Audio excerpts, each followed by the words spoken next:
Well, we are trying to see if we can't find a terrapin once again. But I suppose we should say hello first.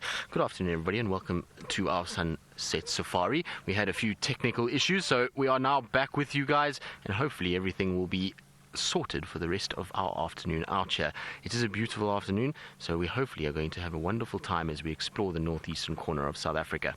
My name is Tristan, and on camera today I've got Sebastian, and as I was saying, we are going to be exploring, and it is live, which means that we would love to hear from all of you. So hashtag Safari Live on Twitter or on the YouTube chat if you want to get hold of us.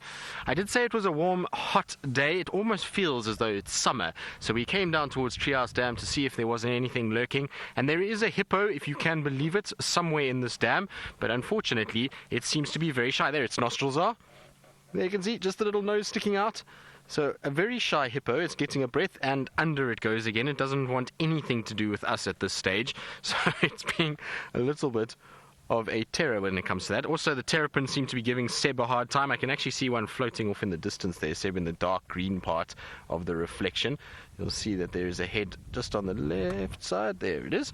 So there's some terrapins that have the best possible place today.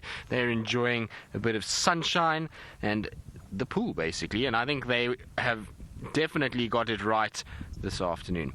Now I'm going to explore all of the water holes because it is a warm afternoon, but Dr. Tara is back in a familiar territory, and she's decided that she's going to teach us all the wonderful and weird things that we have out here from the confines of the tent.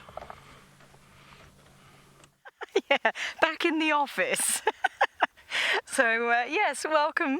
My name is Tara, and joining me on camera this afternoon is Senzo. And James, I promise I won't break anything. Well, I'll try not to break anything. So I'm very excited to be in the tent, and I'm calling it the Aladdin's Cave. It is amazing, so we'll have a look in there shortly. But for those of you who weren't on safari, we picked this up this morning. This was from a lappet-faced vulture. Absolutely fantastic. Look at the size of it. So we did go and have a look at the carcass, and we thought we'd go and see what the vultures were doing.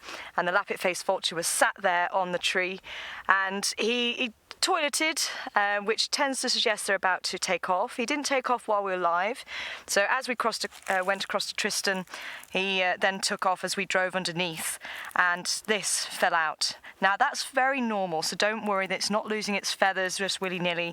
It's very, very normal for them to lose feathers, even the primaries like this, during a molt. And what they'll normally do is molt the same feather on both wings so that they actually balanced. But look at the size of it. So this lappet-faced vulture, this is its primary feather, and one of the outermost primaries, and that's the ones that you see when the birds are actually soaring. It's the ones you see that look like fingers. But look at the size of that. It's just absolutely incredible. I can't get over the size of this. And then you can see the part that will actually go into the bird. I mean, look at that. That is pretty thick, isn't it? I mean, that's almost half the width of my finger. That is just crazy. Now, I know this is a primary feather because we can actually see it's very uneven either side, and I was actually correct this morning. I got myself all muddled, so I was calling this a rachis, and I was thinking, no, it's not the rachis, but it actually is. So this is the rachis, the middle section, and then these are the veins. But you can see it's very uneven, so we've got the very thin leading edge, just like that as the plain wing, and then you've got the trailing edge, which is much longer. And if you've sat on a plane, which I'm sure many people across the world have done so, I'm usually behind. I'm usually this side of the wing. So you can see it is exactly the same shape as an aeroplane's wing. So you have the leading edge, which is quite steep, and that forces the air over the top, and then you've got the trailing part that, as I say, it takes quite a while for the air to flow over the top, and not as a long time to actually have the air flowing underneath. So it's that provides the lift, because there's a difference in the pressure above and below the wing, basically. So this goes over, and the air underneath, and as I say, it can actually provide the lift. So if I actually demonstrate where these primaries are, so if I was a vulture, it would actually stick out like fingers, so I'd have a few of those, and this provides the thrust. So if I can sort of waft it to you. Hopefully you're picking up, just from one feather, the sound that is actually creating. So hopefully you're picking that up. So if you can imagine, the vultures are actually about 8 kilos in weight, the lappet face, so it's got to take quite a lot of thrust to get off the ground. So can you imagine having quite a number of these primaries to actually provide that lift? So when they're doing that, it's just lifting them off the ground. And then we have all the secondaries on this part of the arm or wing. And I think Paula and Willow are actually asking what the wingspan of a vulture actually is. So it's about 2.8 meters. So pretty impressive. I mean, I'm feeling like a vulture right now with this primary wing. But then as I say, we do have the secondaries which provide the lift. So once the bird gets into the sky with the primaries doing the thrust, then you have the secondaries on this section of the arm or wing to provide the lift. And they just soar. And the primaries will all be spread out, again, like little aeroplane wings, just to stop them from stalling, because that, if they don't have that, then it becomes a little bit turbulent, and I'm sure everyone's experienced turbulence in the aeroplane, and that just because you lose this difference in the wind flowing over the wing and under the wing, and that's what stalls, and they could actually drop out the sky. So they just adjust it and have the primaries out, and that keeps them from stalling. Same as in the aeroplanes, the pilots actually adjust the wing flaps and things like that just to regain that thrust. So yeah, pretty impressive anyway. So I am going to add this, James, to your little Aladdin's cave, so I hope you enjoy this. Yeah, just watch the bone behind you there. And yeah, we're going to see what else we've got in here, which I'm very, very excited about. As I say, we are live, so if you do have any questions, just like Paula sent through just now, then please do send them through, because it's always great to hear from you guys. And as I say, welcome to the Aladdin's cave. Absolutely amazing. I'm so excited. So I'm going to put this up here. So just for you, James, that is my contribution. So I'm hoping it's going to stay there and it doesn't sneak off in anybody's bags. So we're going to take a ride with Tristan now, and when we come back, I'll tell you a bit more about the schools that I find in here.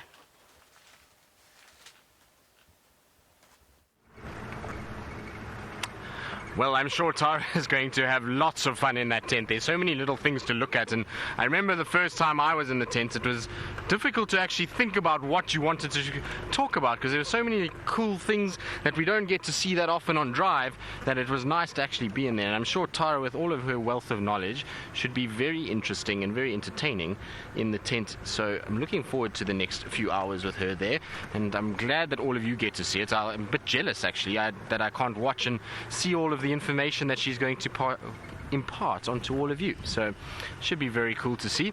Now, we've got a bit sidetracked at Treehouse Dam. We were watching a few birds coming down and having a bath and just having a bit of a laugh at our hippo, who decided we are no good. There's no reason for him to see us at all, and has been hiding ever since we last saw you guys, so it has not helped at all. But we are now leaving Treehouse Dam and slowly making our way towards Twin Dams to see if there isn't any sign of any eddies or, well, anything that could potentially be drinking. And I was saying to Seb that the Mulawati is probably a really good place to spend a bit of time this afternoon, being that it's quite warm. I would imagine that the shady banks of the Mulawati are going to be a perfect place if you are an animal. It will be a nice place to kind of rest and take it easy, and also to be able to feed. So that's our plan, I reckon. And when it gets a bit cooler, then I'm going to try and see if I can't go and search in that area where Shadow and Cub was and see if there isn't any sign of them around that side. So that's my plan for the afternoon. Hopefully it will be a successful one. Seb and I shall show you some spots that would certainly make my day. That'd be great, exactly. But it is a beautiful day. There must be a cold front coming, because it feels like we've just finished with winter and it's now going straight into summer. It's a beautiful temperature. I actually think it must be about 28, 29 degrees, somewhere around there. Maybe Chantal can give me an exact temperature for the afternoon, but I would imagine it would be in that area. There we go, 28 degrees and 82 Fahrenheit. You see, I should be a weatherman. I've missed my calling. I feel like a weatherman would be an interesting job. I feel like Oh, awesome. Look at that. There's a monitor lizard on the roads. Well done, Seb. Well spotted. I wasn't even looking. But that's a rock monitor that we've got crossing the road. It's not a very big monitor lizard. He's rather small. You can see he froze in panic in the hope that I wouldn't come driving over him, but we've luckily spotted him in time. And he's going to make his way towards a tree where he'll go and hide out. These rock monitors love to be in dead trees and the holes in trees, and they camouflage so well when they get on there. But I don't know if you noticed, we normally see the Nile monitors, and they have those sharp, pointy noses and are very yellow in color, whereas this guy was very gray and had a blunt nose, so that's super cool. I haven't seen one of these guys in a long time, and it just actually goes to show how warm it is today if we're seeing monitor lizards. Where did you go, buddy? There you are. Sebi's right here. Look how cool this is. Are you going to stay there for us? Hopefully he's going to stay there for us. I'm going to try not move too much, but he's just sitting in the grass. There we go. Look at that. Isn't that cool? So we can see the nostrils, the eyes, and even the ear holes on the face. And I was talking about that very blunted, rounded head, and you can see it clearly now in comparison to the water monitors.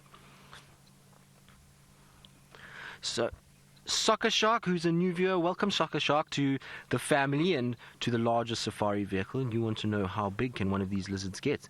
Well, they can get close to 2 meters long. So 2 meters would be about 6 foot. Their tails get really, really big. You'll find that the tail is probably most of the body on those really large guys.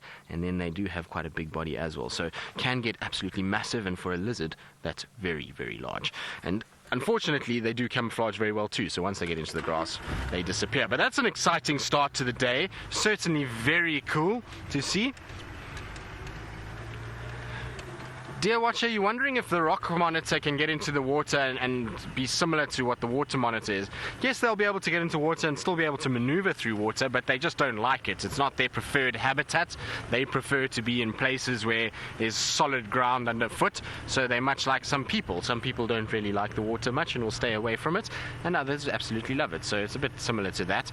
But if they have to, and they have, let's say in a time of flood or rain, and they've got to get through water, they most certainly will do that. They're not going to just, avoid it and try and go around a river. They will go over and through the rocks and all kinds of things if they have to.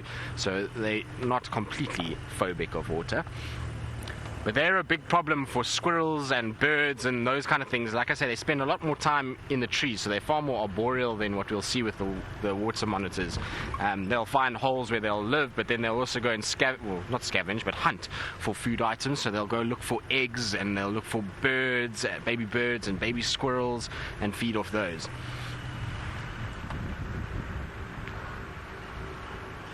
David, you're wondering if other animals mistake it for a snake. I don't know, David. It's an interesting one. You don't really hear the bird's alarm calling quite as much as what you would for a snake itself. But what you will find is that things like the snake eagles, fish eagles, martial eagle in particular, will actually go after these monitor lizards quite regularly. So maybe from a long way away they see that slinking motion and they do come down and have a go at it. But I'd imagine I'd like to give animals more credit than what we think, and that they're actually clever enough to know that it's something different than a snake, that it's got legs, but it will still get hunted quite effectively, and it will be treated with respect, because even though it doesn't have venom and it's not able to bites you, it's got a jaw that just clamps and it will stay on you, and it's really difficult to get them off. I remember training with somebody that got bitten by one, and we had to use pliers to actually open the jaw so that it could get it off this guy, which I didn't really feel sorry for him because he shouldn't have picked it up in the first place. But they have an incredible powerful jaw that's also full of bacteria, and it's not going to be a great bite to have. And on top of that very long tail that they will use to whip out and try and keep predators at bay. So even though they might not have the fangs, they're still a adversary to even predators, and you'll find the predators will try and sort of keep them at bay, or try and treat them with a bit of respect. Now, just checking Janet Jackson's hole quickly, and to see if any sign of Janet Jackson, but again, nothing. And like I was saying yesterday, I think we're going to have to pretty much resign ourselves to the fact that Janet Jackson has found a new house on the hills somewhere, and we'll just have to keep looking and try and find a new one. But while we look, let's go back to Tara in the tent and see what she is busy playing with, and whether or not she's got anything under the microscope yet. Totally. I have been having a look around what is here. So we've got quite a few skulls which are so interesting, so I'm going to be showing you a few, but we've got a few of the carnivore skulls here, we've got a few of the leg bones, femurs, things like that. This guy here, wonder if anybody can guess what that is, or maybe you know already. But yeah, if there's any new viewers, hashtag Safari Live or YouTube. What skull does this belong to? But it looks like we've got a buffalo up here, we've got a wildebeest, so there's some pretty amazing things in here. It's just absolutely wonderful. I just feel like I'm in an Aladdin's cave. But yeah, we've got a few tortoises down here, we've got a baboon skull down here, he's hiding down here. But yeah, absolutely amazing. I just don't know where to start. But I think what we're going to do, we're going to start with these two here. I've already picked them out because I did actually get asked a question a few days ago what the difference was between a cat and a dog.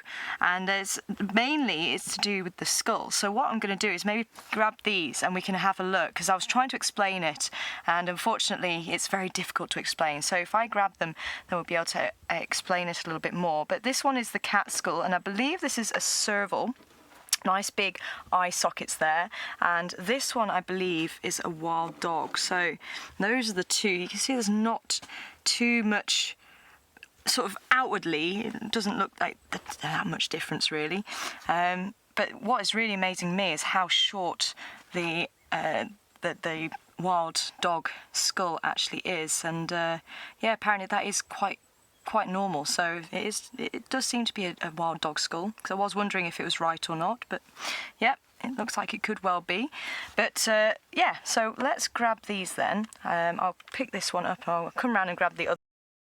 Got the rover out, so we're going to see if we can have a play with that as well. So that's what the joystick is doing here, so if we can get that working, because when we started talking about doing the tent, everyone started saying, oh yeah, we've got this and we've got that. So we're like, oh, why don't we try it? Because obviously Connor is the drone flyer as well, so he's out and about, so we've got a couple of things lined up. Hopefully we'll be able to cut to him as well, so maybe when we come back we can see if he's out and ready for us to come to him.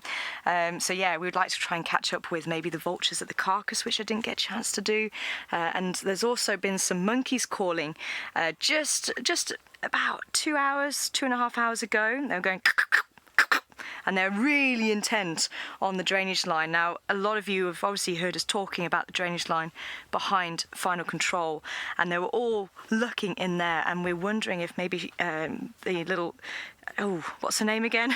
It's just popped out of my head. Karula's cub. It will come to me. Thank you very much. It was Shongili. That's funny. Just popped out of my head. But I'm wondering if she's actually around that drainage line, because Karula loved that drainage line. Most of her cubs would have been brought up in that drainage line, and I'm sure these latest two are no exception. So there was definitely something moving around. My money is on a leopard in there. So we're going to see if we can maybe put the drone out. It would be great to see that drainage line from the air, because as I say, we've always talked about it. The bush is very thick there, so we could never really get a vehicle in there, so that's really exciting as well. So I'm going to see if we can get this now. I have been having a little play, but this is going to be interesting to see if I can actually get it working. Oh, I want the other skull as well. So being very, very careful not to drop these, James. So yeah, so we've had a look at the eye socket. So the serval, it stands probably about that sort of height off the ground. So quite a tall cat, very slender legs, because it does usually go through the thick grass. And then the eye sockets for obviously detecting prey, but it's also got very large ears for detecting rodents running through the grass as well. So that is the serval. And I believe I a wild dog with quite a short nose really for a canine. So that's really the first thing. The cats do have these very short stubby faces, whereas the dogs tend to have that long nose and muzzle. But the main things are actually underneath. So there's three things that differentiate cats and dogs now, apparently. So this is really exciting for me to actually have the two side by side. So this is the para-occipital process, which actually attaches muscles that help to open the jaw. And this attachment here is where it happens. So that's the dogs. Now, that's not independent from this temporal borle or the auditory borle, whereas in the cats, it is. Can you see there's actually a little ridge there? I'm just wondering if I can actually get the microscope out and see if we can see that a little bit closer. So I'm just going to shift that, so I'm not going to pull the lead out too far, and just see if we can work that one out.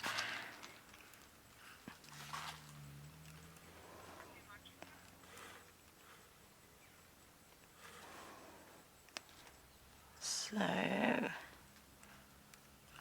think, there we go, let's go to the microscope and let's see.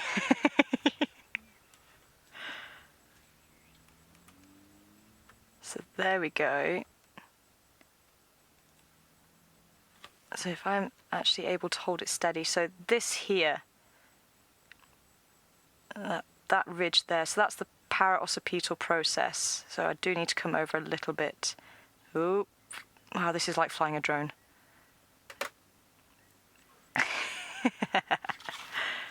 There we go. Okay, so and then we've got temporalis borle here. So if we maybe want to bring the camera back in so you'll be able to see that again. So hopefully we'll be able to get a nice view of that.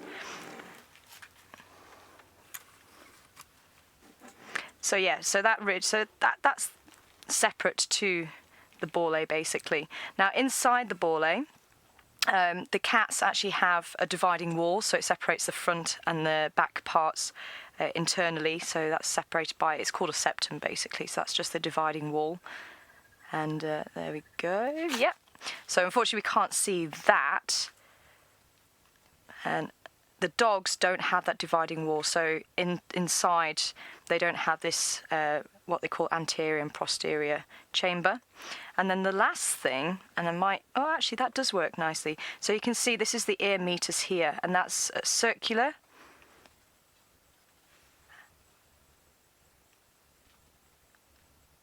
There we go. And on the dogs, it's actually a tube. So I might need to use the, well, you might be able to see it if I turn it that way towards you. There we go. So it's actually a tube in the dogs. So those are the three main differences with the skulls between the cats and the dogs. So there you go. So hopefully you're not too sick with my little wobbly hand there. But yeah, so really interesting, really exciting. I'm so glad I could actually show it to you because it's so much easier to point them out on the skull rather than trying to describe it. So yeah, so let's see what Tristan has, and we'll see what else we can find in this Aladdin's cave to show you.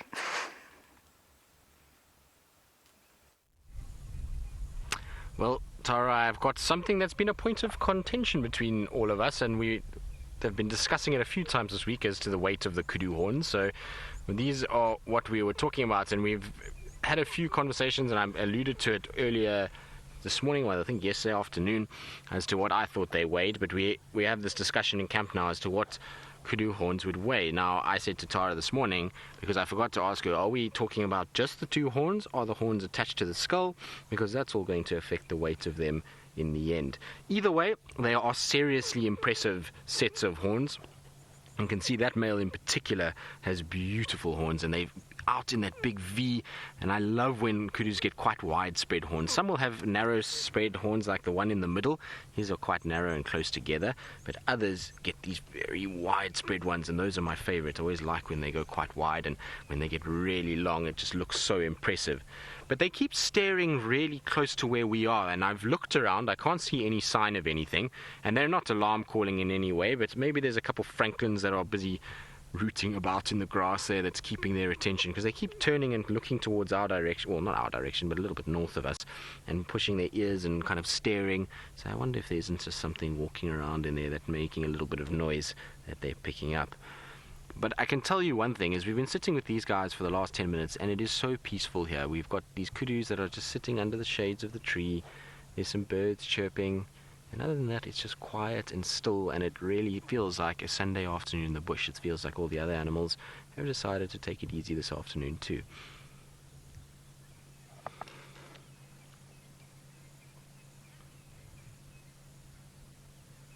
Paula, you're wondering if the horns stop growing when they reach a certain length. Well, Paula, no, they don't. They will continue to grow, but there is genetics that are involved, so that will limit some sizes of horns. Some will have bigger than others, and also you'll find that there's a nutrient aspect to it as well. So the more nutrients they get, typically the more the bone grows on the head, and the horns get bigger and stronger, and they're able to last. So those are two sides of it. And also, once it gets to the third turn, the rate of growth starts to slow down exponentially. You'll find in the first few turns the growth is quite quick. So the kudu goes from a tiny baby to sort of 2-3 years, and it's already got its first turn and approaching its second turn. And then after that, it really starts to slow down. From about 5 years, the growth rate is very much slower. But they do continue to grow throughout. It's much like most animals' horns. They don't stop growing. There's constantly calcification of the skull, or of the bone on the skull, and that causes the extra length to develop. In the case of things like buffalo, it just makes the boss a lot larger, but with these guys you get a little bit of extra length as they go.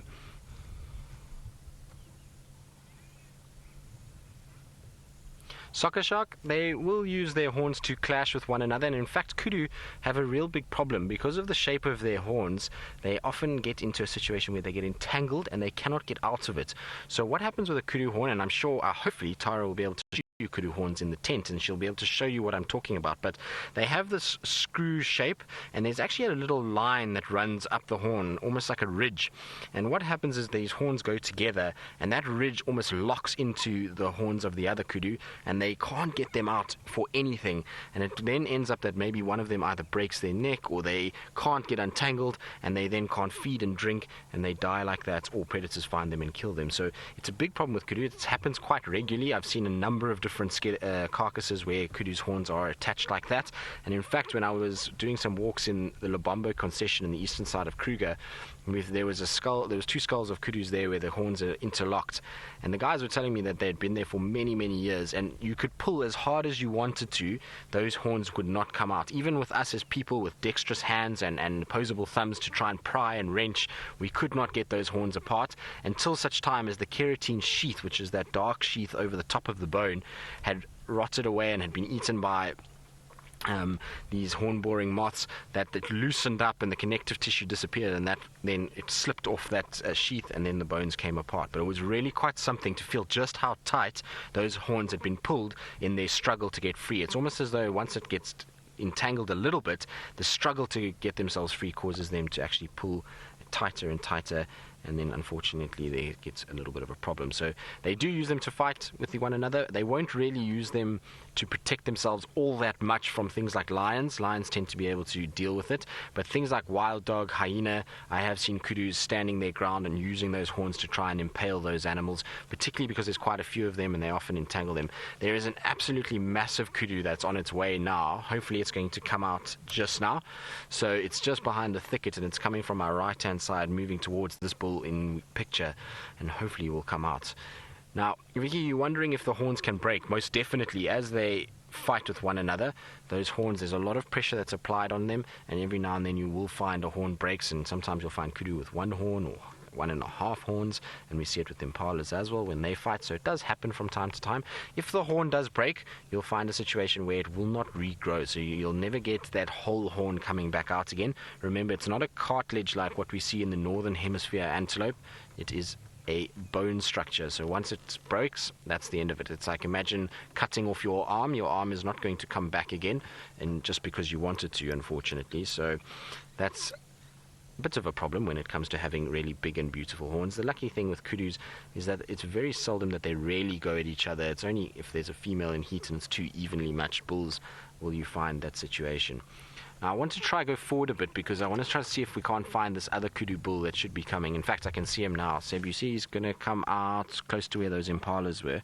So Seb showed you impalas just now.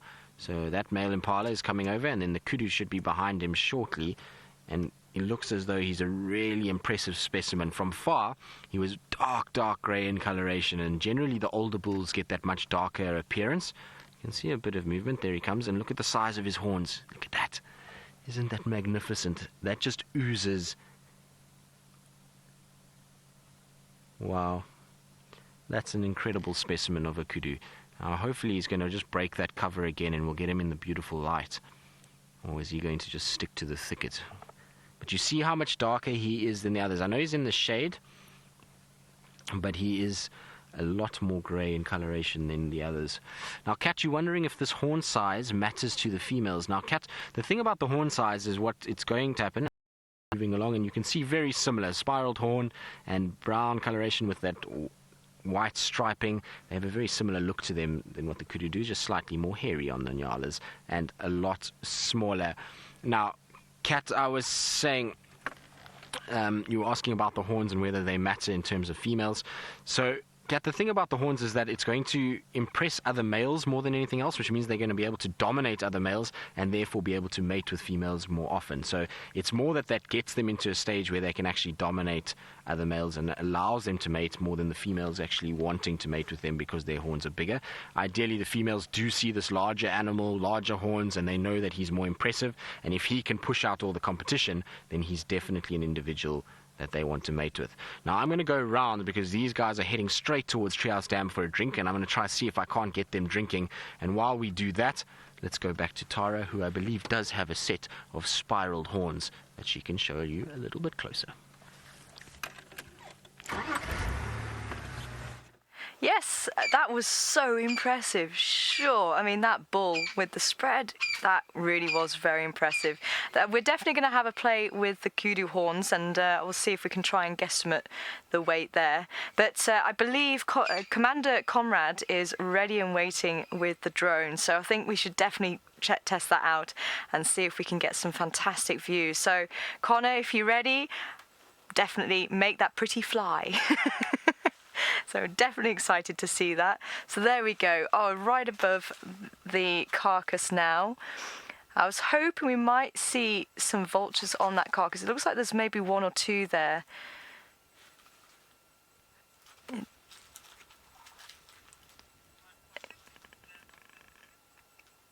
So yeah, it looks like there could be maybe one or two on the ground there. And oh, that looks like a hornbill just to the left of your screen. So that's all that's left. So that's all that's left of the buffalo carcass. I mean, that's 3 days. That is just incredible. Absolutely incredible. Ah, there is I forget we're so high. There is actually the vultures on the ground. Now, it's funny to see the bush from this height. It doesn't look that thick, but believe me, when you're driving through it in the vehicle, it does feel very thick. But that is absolutely stunning. That's spectacular view right across the Sabi Sands there. Now, the lions did actually drag the buffalo a little bit, so it was lying up to the left of your screen now, and they managed to drag it to the next bush.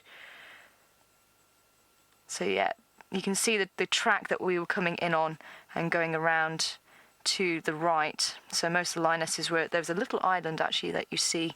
The lionesses were all lying up there.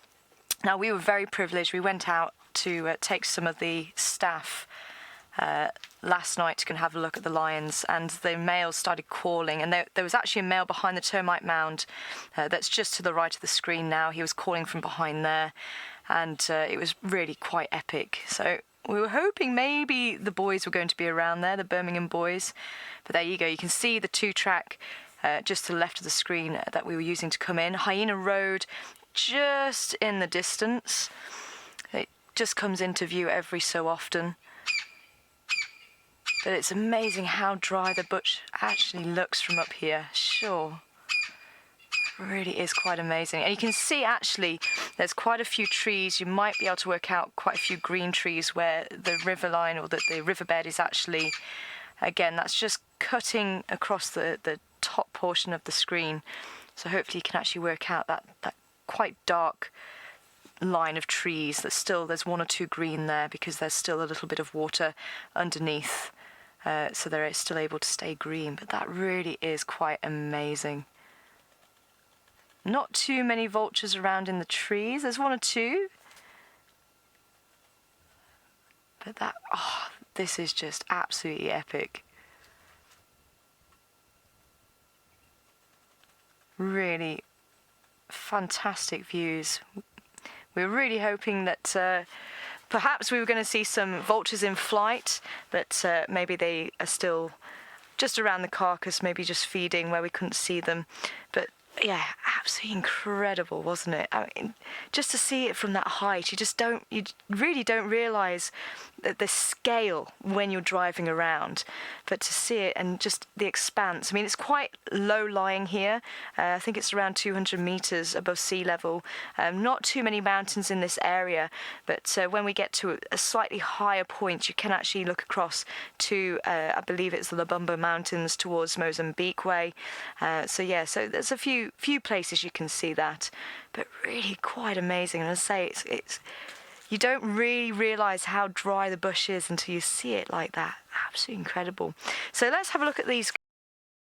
These are not as impressive, I fear, as the ones we've just been seeing with Tristan, but they are pretty weighty. Now, as I say, we were kind of sort of debating on where we take the weight of the horns. Unfortunately, as I say, I think someone did feed me through some slightly wrong information, and to be honest, I totally forgot really what 20 or 30 kilos actually feels like, and I suddenly realised, that's actually a drum of petrol, or when I was actually working in with the captive animals, it would be 20-gram bags of food that we used to put on the shoulders, so it's still pretty weighty. So perhaps not really on the 30-kilo side. I think I got told 23 kilos, but perhaps we're still maybe not quite there with that. And there was a gentleman who then said that he worked for border control, and they've actually seized the keratin. So this is this part here, so the outer sheath. And actually, if I turn it round, then you can see the keratin actually coming away from the bone there. So there's the bone, and this is the keratin. So that's basically fingernail. That's all that is. It's the same substance, just very, very tough. And he said probably for one horn it's about 2.5 kilos for the actual keratin layer. So if we're including the bone, I mean, this is still pretty weighty. It does have part of the skull on it, so maybe about 10 kilos. I mean, for some of the bigger bulls, perhaps 15 kilos, but we think possibly not as weighty as what we're kind of thinking, so maybe at the 10 kilo side. But I'll still try and do some digging, see if we can find it. We were hoping to find some scales, but apparently no one has any scales around here, but it would be quite nice to actually weigh these. Now, the other thing I wanted to show you, so actually Connor's got an elephant, Commander Connor, so let's have a look at the elephant, because this is not going anywhere, but the elephant might. So let's have a look. How exciting. And I'm just loving these toys. It's amazing. I'm so excited. So there we go. Oh, look at that. So we're actually the southern side of Gowrie down by the looks of it. And the elephant he just came out of the Milwati. So he's pointing towards where the lodge is now. So the camera is actually on the tree just at the top of the screen. So if you want to try and orientate yourself with the dam cam. So he's actually heading west. I wonder what he'd make of the drone. He's got his head held high, so I'm wondering if he's actually hearing the drone, because remember, yeah, and he's got his trunk up, look at that. I wonder if he's trying to smell where the drone is. It's quite interesting. But obviously they've got very good hearing. There we go, we've got some more elephants there. So very good hearing. The outer ear does act like a big satellite dish, and apparently elephants can hear up to about 10 kilometres away. But, they're doing a lot of research And the more they're learning about the communication, the more complicated it gets. They also believe they can feel the vibrations through their feet in the ground. And it's actually believed they could tell individual elephants up to about 1 kilometre away. Oh, there's a few youngsters there as well. Oh, this is absolutely fantastic. And this is all live, folks. This is completely live. So Connor is out there right now. Is that Connor? I think I can see him. The elephants are heading towards you, Connor. I think I see the vehicle parked. This is absolutely fantastic. Again, just to see it from a different viewpoint really is quite amazing. I thought they were going to be. It's not as noisy as what I thought it was going to be as well, but it does look like a little bug hanging in the air. It's quite amazing. Well, I say little, it's a lot bigger than I thought it was going to be. This is a small family group, and it looks like there's one youngster there and some teenagers, and possibly that bull right at the back. You can see he's still putting up his trunk. Incredibly good sense of smell. Oh, and we've got the quarantine just at the top. And we have had cheetah on there before now. And some of you might remember we came out of FC, which would be to the right of the screen, just coming onto the quarantine. And we had the Nkahuma female lions just on that side, northern side. And then actually what's on your screen now, we had Karula actually taking out, this is a leopard for some of the newer viewers. She was actually taking out an impala, and it was almost like it was right under the noses of the lions. Quite amazing. Look at this. This really is just so exciting. And again, it just looks so open there, but once you get down to the ground, it's actually not as open as what it seems. You can see one of the elephants actually doing that foot rocking. Not sure what to make of it. It's very typical behaviour there.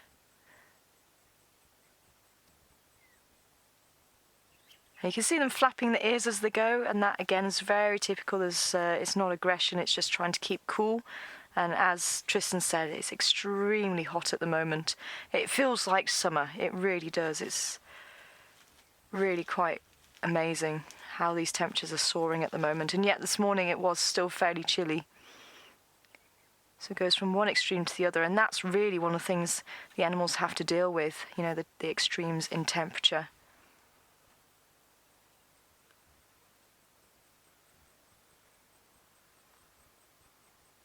And that would be quite an interesting study, using drone footage to see the pattern of movement of the elephants. That would be pretty amazing.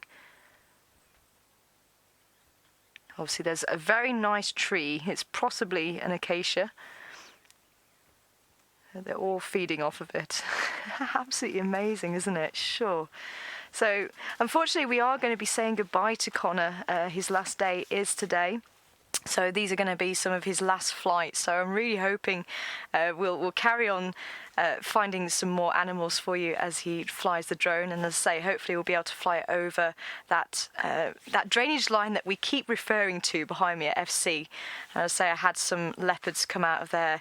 I was actually directing one day, and we actually had a little Shavinzi walking underneath the window, which was really quite incredible. Apparently Karula herself has come to this tent. I believe somebody was just sitting outside, just chilling, and Karula came up and checked them out as well. So yeah, really quite amazing. And we were going to be going to the Kudu horns. So just to show you, because I believe there was a young viewer who wanted to see what actually grows or lives on horns once the animals die. So if I turn this around for you, so you can see all this mess here. Now this is the excrement from the horn-boring moth, and you might be able to see some holes. So they've actually found their way into the horn. If I do you want me to turn it around, or can you see some of the holes? Yeah, see. Oh, there we go, on this side here. That's possibly easier. So the holes here. So some of the smaller holes, and then once the caterpillar goes in there, they'll actually be feeding on the keratin. Now, believe me, it's the strangest thing. I've actually been sat underneath a set of horns like this that were mounted on the wall, and you can actually hear these caterpillars eating the keratin. It's really quite a creepy sound. And then as they're eating it, the excrement comes out in these tubes. So that's what you're seeing there.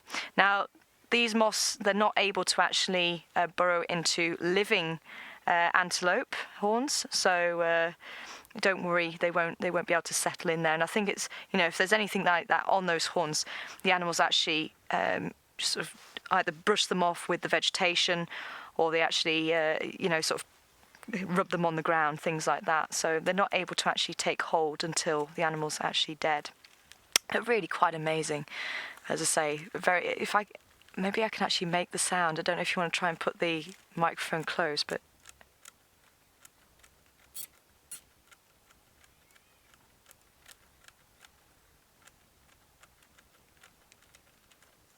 it sounds like that.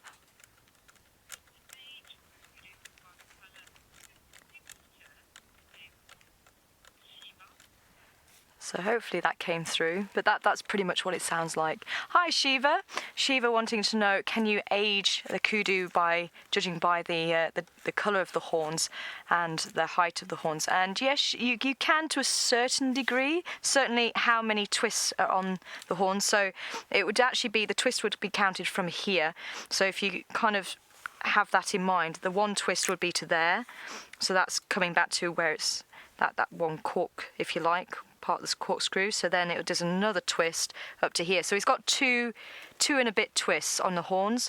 Some of the very old kudu can get to 3 twists on the horns, and they are absolutely incredible.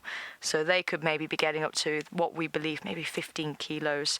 But as I say, I think we'll have to try and weigh these. Maybe one day we'll find a set of horns that are fairly fresh, because obviously these are all dried out as well. So it'd be nice to actually try and weigh a set of horns so we can actually answer this question. I think Tristan actually mentioned the ridge in the horn as well, and this is the ridge here. You can see still there, or part of it, and on this side as well. So yeah, pretty amazing. And the older males actually have the slightly worn tips at the top, so they quite light in colour, and quite often you see the older males with those lighter parts of the horn.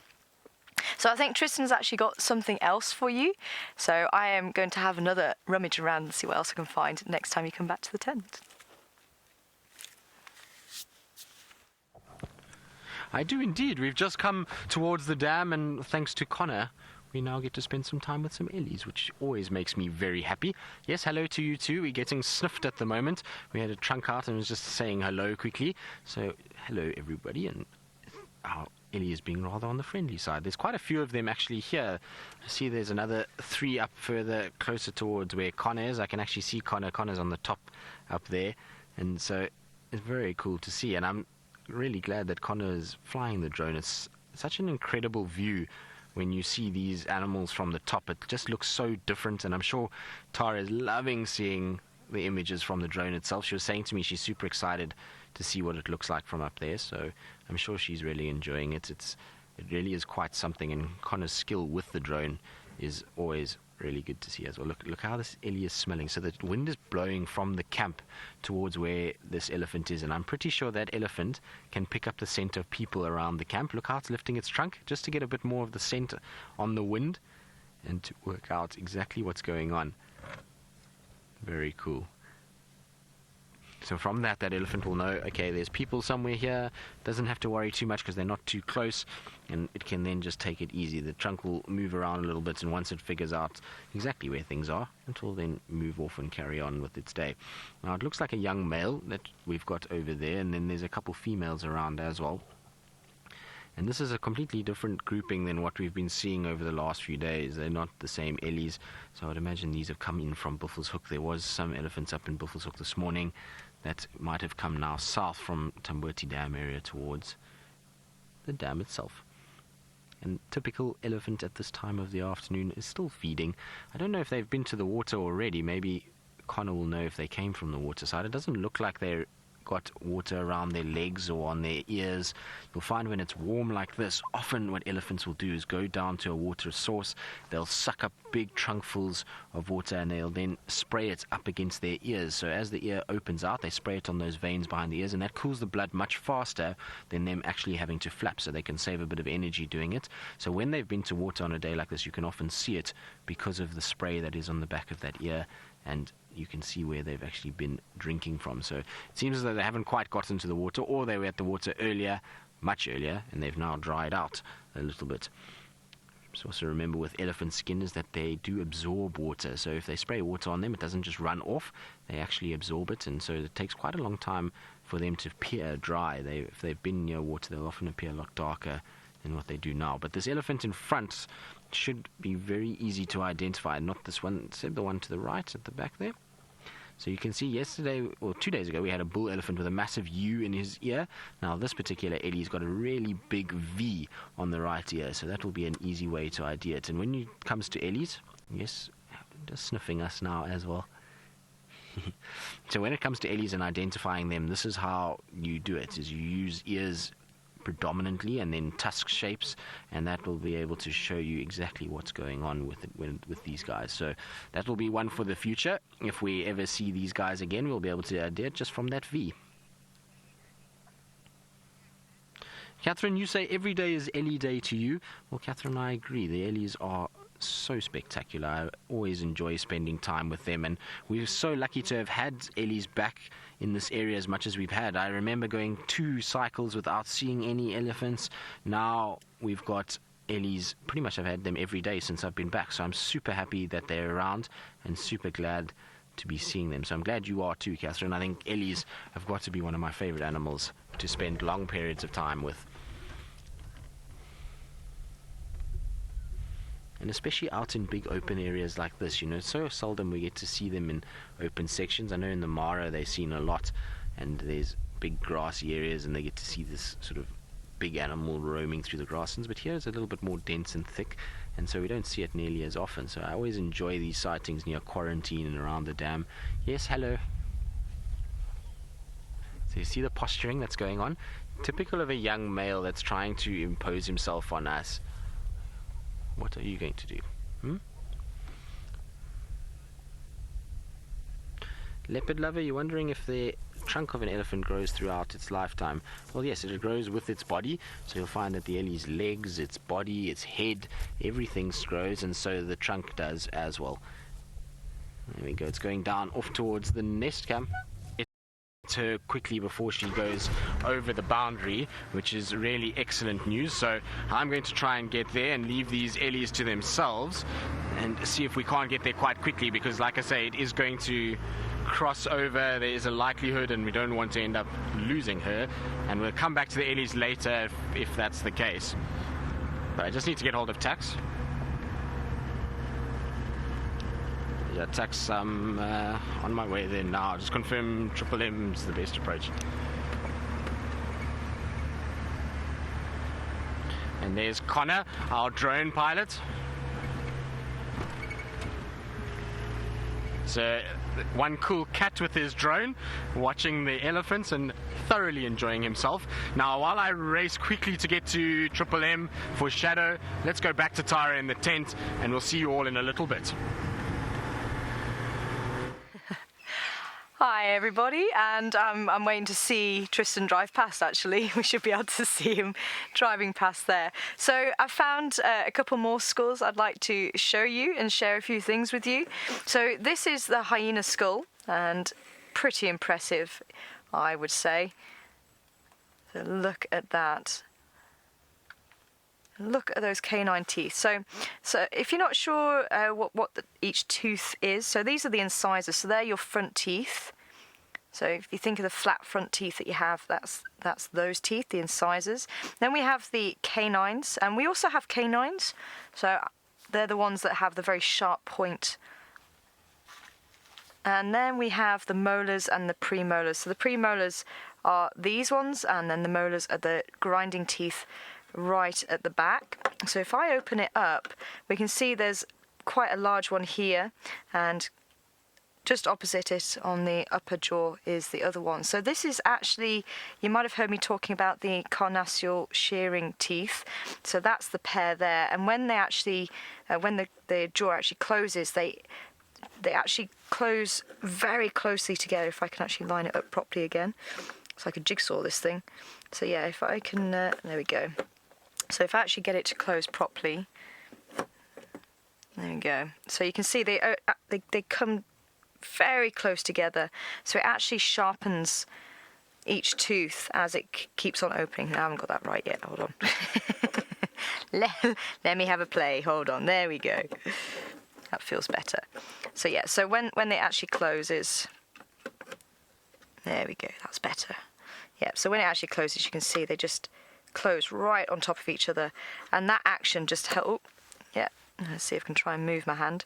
So that action there keeps them nice and sharp. So that's the upper premolar and the lower molar that you're seeing there. So look at that. So that's the side teeth that you're seeing them trying to shear the meat from the bone. Hi, Vavia. Vavia asking if this is a model or a real skull, and this is actually a real skull. I believe these were donated by people, but I might be able to get confirmation on that. So yeah, so this is the hyena, as I say. Now, one of the main things that points to it being the hyena is this ridge at the back of the skull here. So this is the sagittal crest, and this is really the key piece of evidence of how strong these jaws actually are. Now, behind it, we've actually got a leopard skull just to compare it with. So you can see there's actually a lack of that sagittal crest. I can't get my word out. Sagittal crest. So yeah, you can see this ridge here, really quite large, and as I say, this one's actually lacking it. So this is increasing the area where the bone, where the muscles are going to attach to, which gives them such a powerful bite. Now, for a hyena, it's actually thought they have about 1,500 psi, or pounds per square inch, pressure. With the leopard, it's not as strong as that, around maybe the 300, 400 mark. So it's actually quite weak compared to the hyena, and yet they're roughly, I say that the hyena's a little bit larger than the leopard, but I mean, the skull-wise, they're roughly about the same size. So quite a difference. And as I say, it's because of the sagittal. It's like the anemone all over again. I can't say that one either. Sagittal crest. And as I say, this area here, it's increased for that muscle to attach. Now, this is the zygomatic arch, so this is the cheekbone. So this is also very important for giving the muscle more area to actually attach to. And those animals that have a really strong chew have quite wide zygomatic arches. So again, if I actually hold it that way for you, you can see it's pretty wide. And obviously these animals need very strong jaws to be able to bite through bone. And that's why they have that. So the muscles that actually open the jaw, like that, are going to be going over the top of the zygomatic arch, and then the muscles that actually close the jaw actually go underneath. So really quite an impressive skull. Say there is the leopard as well. Also quite impressive.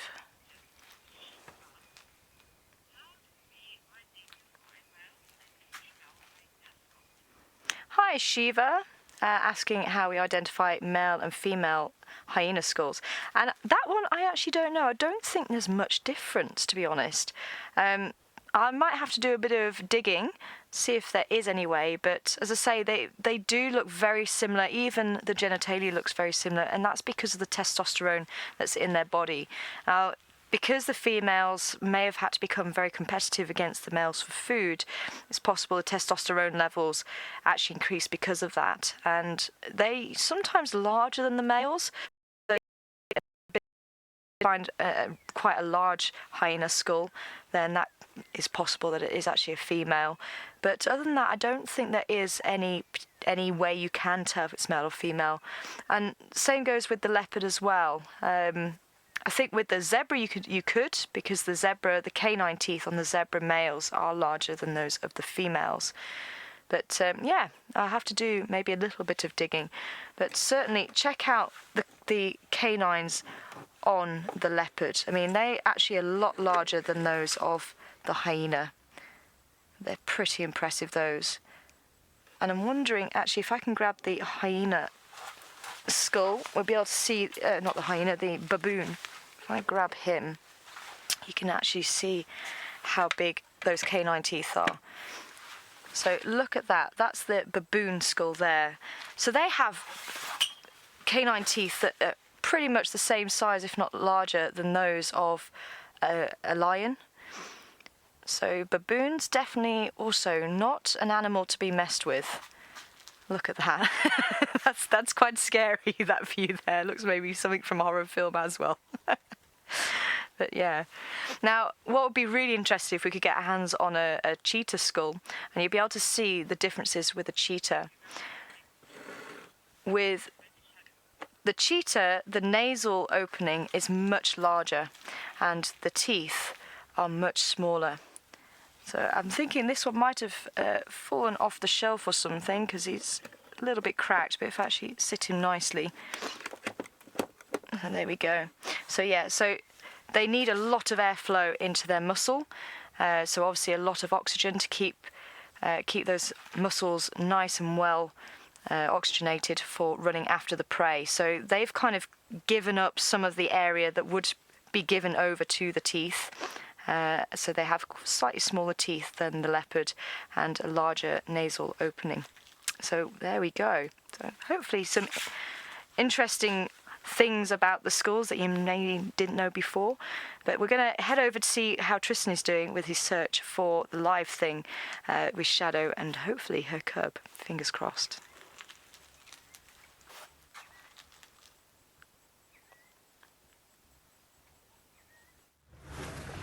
Well, it's not us that's done all the work. It's been Tax's managed to pull a rabbit out the hat somehow and find her in quite a dense, thick area. So I'm just trying to get in here quickly, and I'm going to position. I don't see any sign of the little one yet. It's just her on the mound, and there we go. So the belated birthday present that I owed Ali, not my Ali, as in Ali that guides with us and presents with us, but there's Ali, a viewer, who asked me very nicely to find Shadow on her birthday. There we go. Finally, we have managed to find her about 2 weeks later, and you can see she's resting really nicely in the shade of the mound. I wonder if the little one will come out maybe a little bit later, once all the cars have settled, that the little tracks will come, or the little cub will come and bound out towards Mom on the mound. But isn't that a sight for sore eyes? Long time since we've seen Shadow, and there's been so much activity of hers around this area that I'm surprised that we haven't actually seen her more often. We keep finding tracks for her, but now at least we get to spend some really quality time with our leopard. She's still looking ever so pretty. She's a little bit on the skinnier side now that I can see her stomach nicely, so it would be good for her to grab a meal. Hopefully she'll get something in the next few days or even tonight. There's lots and lots of prey animals on our way to get here from where those elephants were. We had some kudu, we had steenbok, we had duiker, we had zebras. So there's lots of food, and impalas, lots of food items in this general vicinity. So I'm hoping that she's going to be able to find something this evening and at least fill that belly, and hopefully the big guy Tingana is not around that actually then steals it from her. As you can see, she's just watching what's going on. I'm sure she's going to fall asleep shortly. Once all the vehicles settle down a little bit, you're going to find that it's quite a warm afternoon still, and so being up on a mound like this, she's now gotten onto the side where the shade is, and she's going to be perfectly situated to have a really good afternoon nap. So there you go, you can see how shady it is on the side of the mound, so she's chosen very well. And from up there, she's also going to be able to see what's going on around here. If there are any signs of steenbok or duikers or impalas, she's going to be able to see them really nicely from here.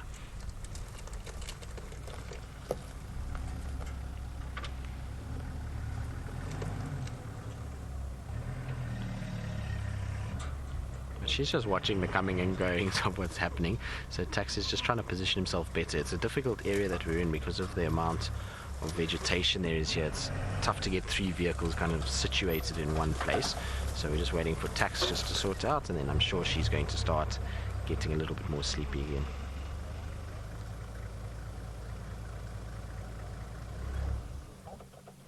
Deadhead Tom, you want to know how old her current cub is. Well, her current cub is just over 8 months old. So the first time we saw any sign of Shadow giving birth was around New Year's. We had a sighting of her on Simambili where she had a leopard, she had a impala carcass and she was feeding, and all of a sudden she got up and started running from the carcass, and she was heavy pregnant at that stage.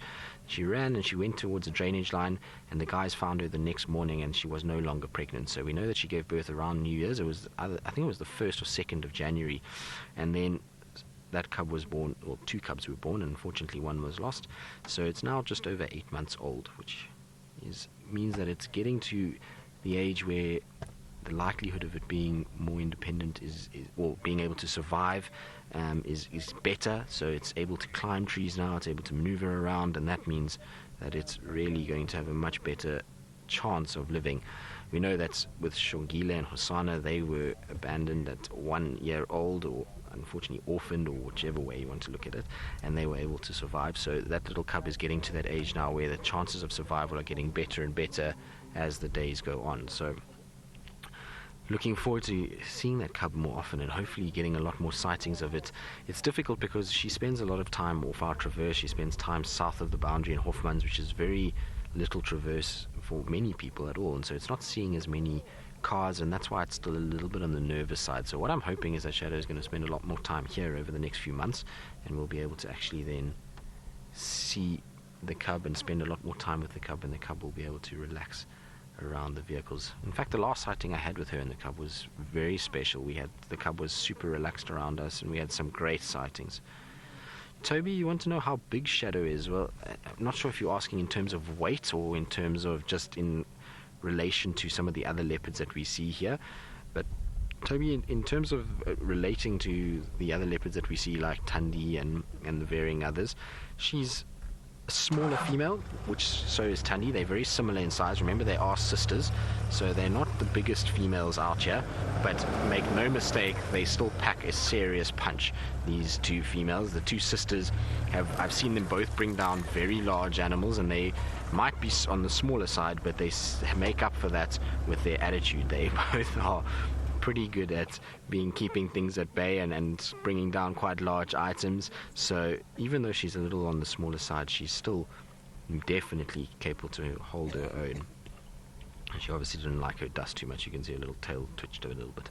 Right, well, we're definitely going to spend probably the majority of our day with Shadow now that she's relaxing on the mound. And so while we sit and admire the view, let's go back to Tara in the tent and see what she's busy conjuring up in her lab. Honestly, I feel like a kid in a candy shop. This is amazing. So we've actually got the drone. I thought it'd be really cool to actually show you the drone in flight. So we're ready and waiting to send it out over that notorious drainage line. So Connor, Commander Connor, whenever you're ready, show us that drainage line, because I am so excited to see it from the air.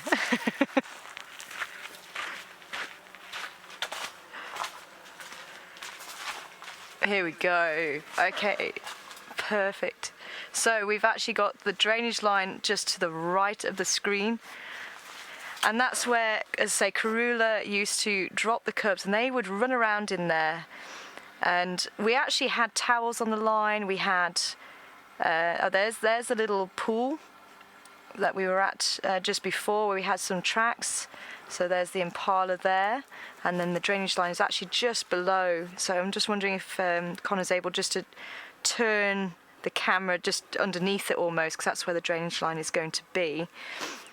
As I say, we had the leopards, the vervet monkeys actually calling to say there might have been a cat around there.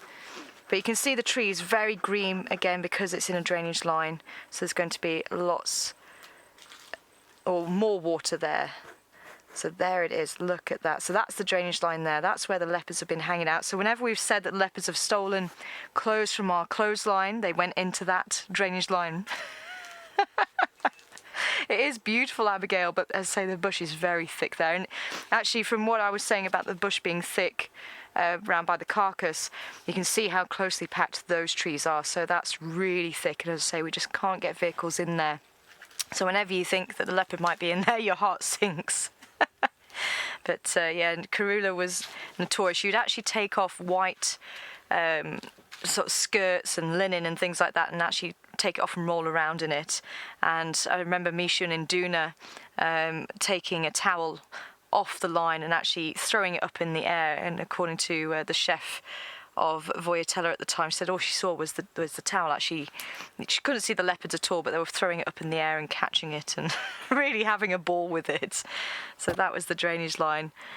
But those impala look pretty relaxed at the moment. As I say, I'm keeping my ears peeled just in case there's any alarm calls, and if there is, then we're going to jump on Rusty and see if we can find anything. But they are looking pretty chill, but at least we know where they are. So if we do hear any impala calling, then we can head straight there as well. But really quite amazing.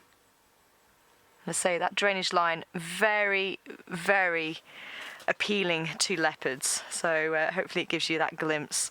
As I say, it's just always notorious, and I'm hoping maybe if Shungili is in there, she might actually pop out and let somebody know about it as well.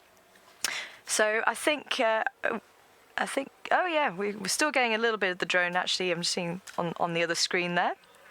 Oh yeah, we could see the camp. I'm hearing the drone just flying over us. So yes, so there's FC, and you can, so that's the buildings that are yellow on the right of your screen, and then we've got the garage with the green roof just to the left, and then we've actually got Voyatella Lodge and Galago. So Voyatella to the right and Galago just at the back. This really is quite amazing. But look at all that greenery around the lodge, those green trees, so that you can see where that drainage line goes.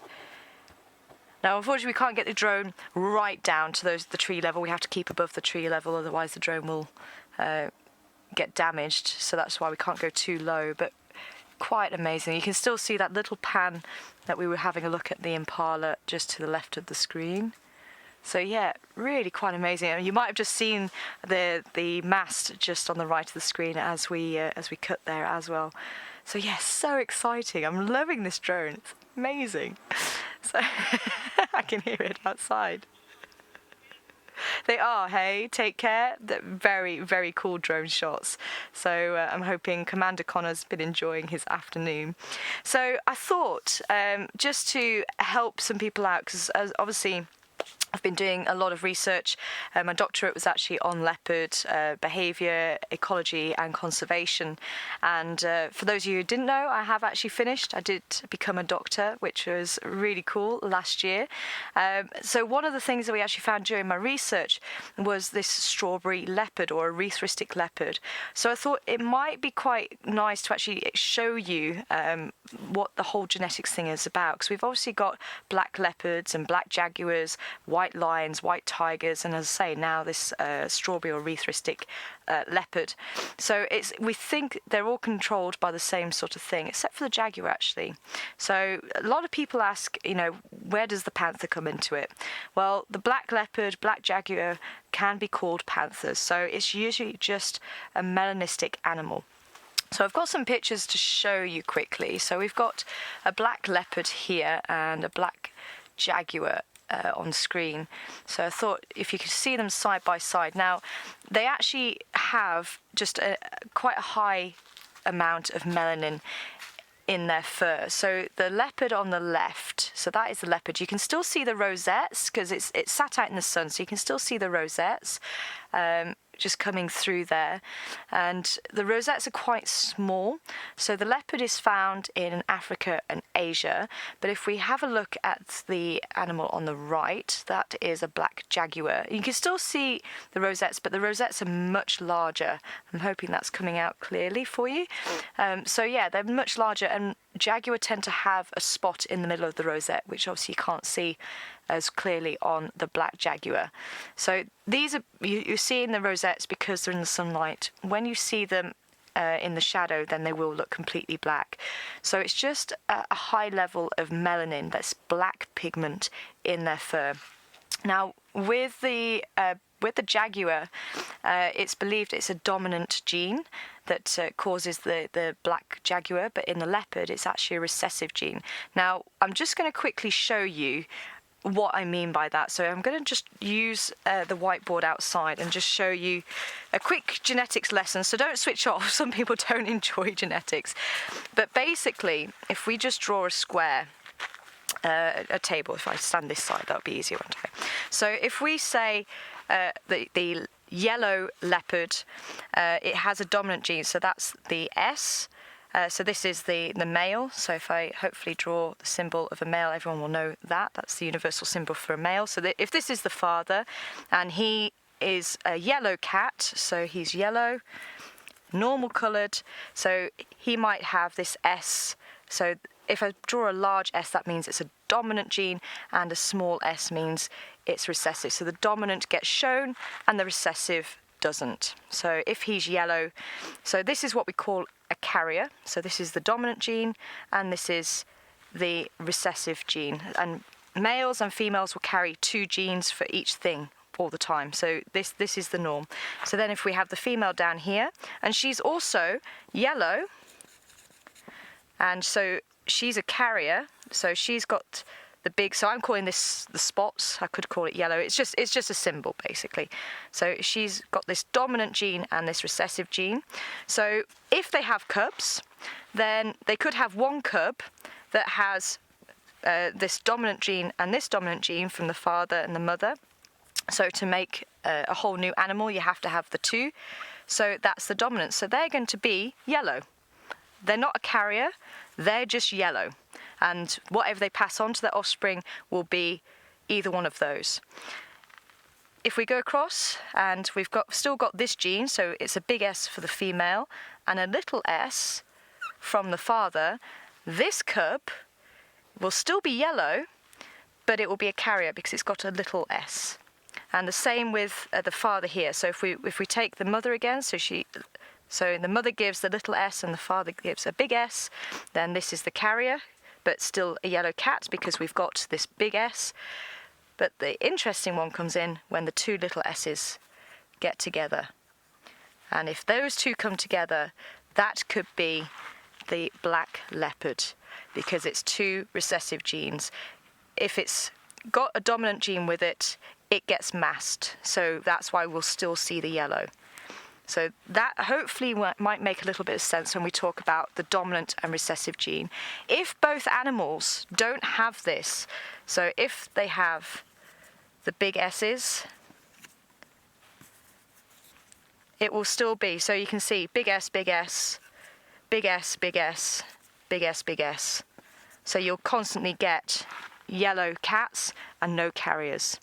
Even if you get one of the adults carrying, so we still have the big S's there, so this cub will still be completely yellow and this cub will still be completely yellow, but this cub will be a big S and a small s from the mum, so that will be yellow but will be carrying, and the same, so big S and little s, so that cub will be carriers.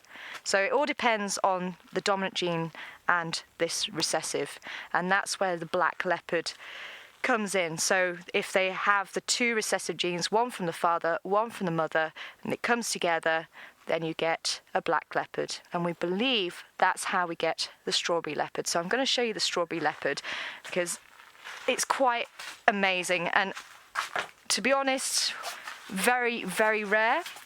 It could have occurred because of a mutation in the genes, and possibly because the gene pool shrank.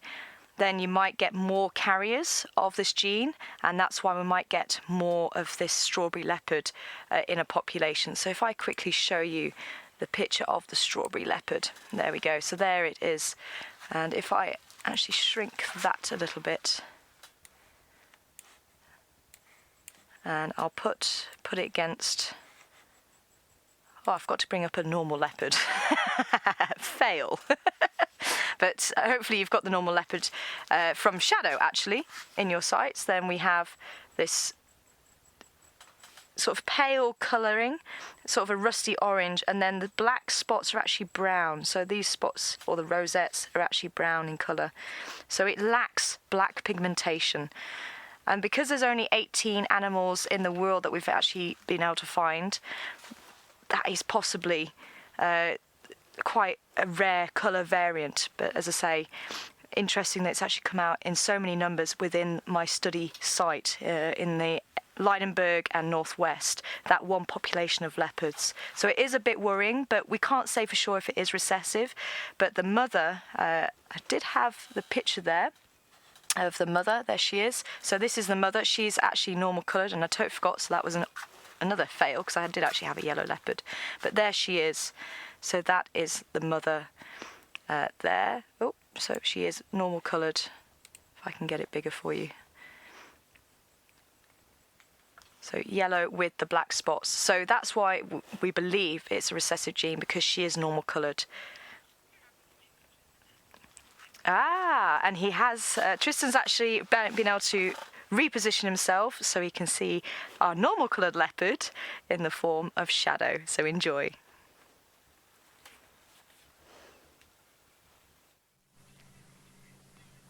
Well, we haven't really repositioned other than that Shadow has walked. She's moved quite far south from where we last had her. So she's now up a different termite mound, and all we've got is a tail. That's all we can really see at this stage. She's completely flat there. And the bad news is that she's not walking very well at all. So she looks like she's got a sore front paw that she's hobbling a little bit on. So I think that's why she's a little bit skinny. She's probably had a little bit of an issue the last few days. Hopefully it will be okay. I can't see any sign of a wound or anything like that, but she certainly is not walking with any comfort whatsoever. So hopefully it will just be something that will eventually disappear and we won't have to worry about too much. But she certainly is a tired cat. Now that she's up on the mound, she's taking it very easy, and you can see she's gone flat. There's her head on the other side there, just having a little bit of a nap. The thing is that even though her front paw is sore and the way that she's walking looks horrific, it doesn't look good, she actually managed to scale this mound as though she was a normal leopard. So I think it's more a fact that maybe she's got a thorn inside there or something that's causing a little bit of distress, and it'll eventually go away and she'll be okay. Because if I tell you, this mound is very tall. It's not a small mound at any stretch of the imagination, and it takes a lot of effort for anybody to get up there. It's steep, and so if she can get up there, then she's still able to move around when it counts. So she'll still be able to go after food if she needs to, and be able to hunt if she needs to. So it's not that big an issue just yet, I don't think, but I'm warning you, if she does walk, that it doesn't look as good as it should. She's not even putting weight on that front right leg at the moment, so hopefully it will just be a minor thing and eventually it will dissipate and she'll be okay. It's never nice when you see these kind of things, and it's always something that us as guides is probably one of the hardest things about being out here, when you see an animal that's in a little bit of discomfort. But it is nature. She doesn't, like I say, have anything that's on her foot or around her leg or anything like that. So the interesting part about it is we were chatting to some of the trackers that were tracking her yesterday, and they were saying that her tracks were normal yesterday. There was no sign of any injury yesterday. She wasn't hobbling, because when a leopard hobbles, if it will drag one of its feet, and it becomes actually quite noticeable in the tracks. So there was no sign of that yesterday, which means that it either happened during the day today or it happened last night. And so that's why I think it must be a potential thorn in the foot, or maybe she just sprained it slightly when she was chasing after something, just a little. And so today is about resting and keeping that foot up and not giving too much pressure on it, and then as it starts to heal up, she'll be all right again. So hopefully that's going to be the case. Either way, it took a lot of effort for her to get up on top of this mound, and hoping that she decides just to rest up for the day and the evening here, and then starts again tomorrow with a foot that hopefully is feeling a little bit better.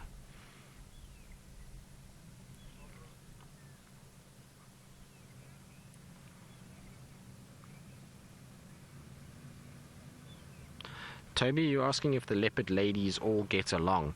Toby, not necessarily. So you'll find that even Shadow, if she comes across Tundi, who is her sister, will most certainly be aggressive towards her. And the reason why is because she's now a territorial animal. That bond between her and her sister is broken. There's no longer that bond anymore. She's now severed that bond, and so they now compete for territory. They fight with one another.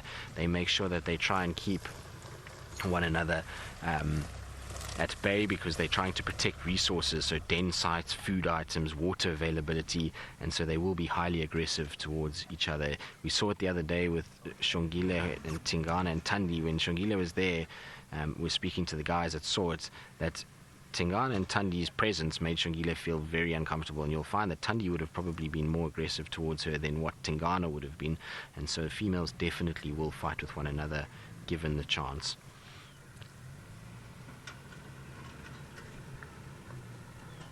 It's amazing, the camouflage though, and you can see why sometimes these cats are very difficult to spot. If you are on a road, you would struggle to see that on top of the mound. Her spots blend in absolutely perfectly, and there's that long tail is the only thing that would give it away. Otherwise you would have to really look hard to see any sign of this particular individual.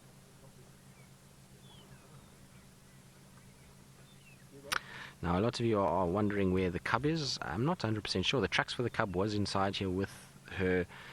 Just no sign of the cub. She hasn't contact called the cub yet, but there was fresh tracks this morning of that cub. So hopefully the cub is around here somewhere, and maybe as the sun starts to dip, she'll start calling, and the little cubby will come out, and we'll be able to spend some time with it. But she most certainly hasn't called or made any sort of vocalizing noises to bring the cub in, and we certainly haven't seen any sign of the cub other than the footprints that were around this morning that were from last night crossing into this area. So the cub seems to be in fine fettle, because the tracks that we had this morning was it running all over the place, up and down the road, and so that one seems to be fine. I'm sure it's just lying down somewhere enjoying a bit of shade, and Shadow will hopefully call it out a little bit later. It'd be interesting to know just how big Shadow's cub has gotten. It's been a few weeks or months since we've seen that cub, and it will be interesting to see the size difference between when we last saw it and now, because if it's already getting close to 8 months, then it means that that cub will be quite a lot bigger than when we last saw it, and it will go through a quick growth spurt now towards a year. We know that Shongile caught a massive growth spurt from her sort of 9-10 months to just over a year. She's grown quite a lot since then, so I'm sure Shadow's little cub will also do the same. But there we go, that's camouflage for you quite clearly.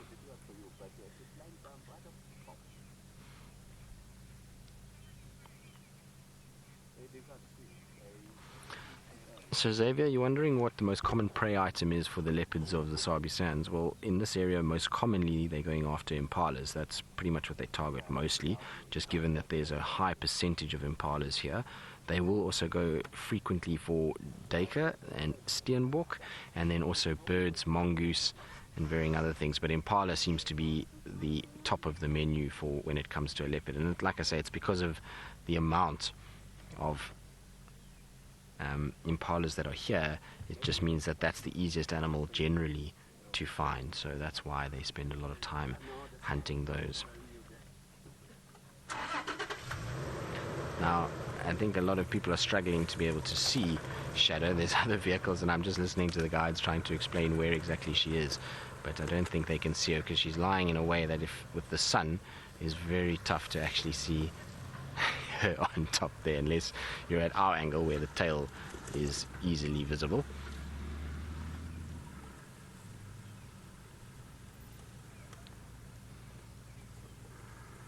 But that's one sleepy cat, that's for sure.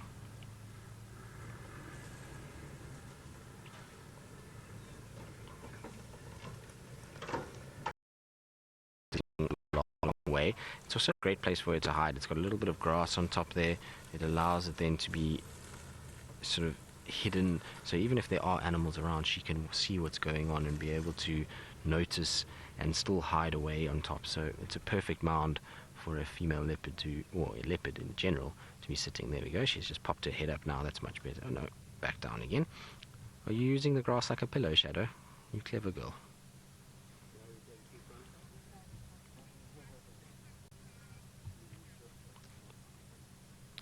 Right, now, we're sitting with Shadow, and it's all thing leopardy. And so while we sit with her, let's go back to Tara, who I believe is now engrossed in a very in-depth conversation about genetics and, well, leopards as a species.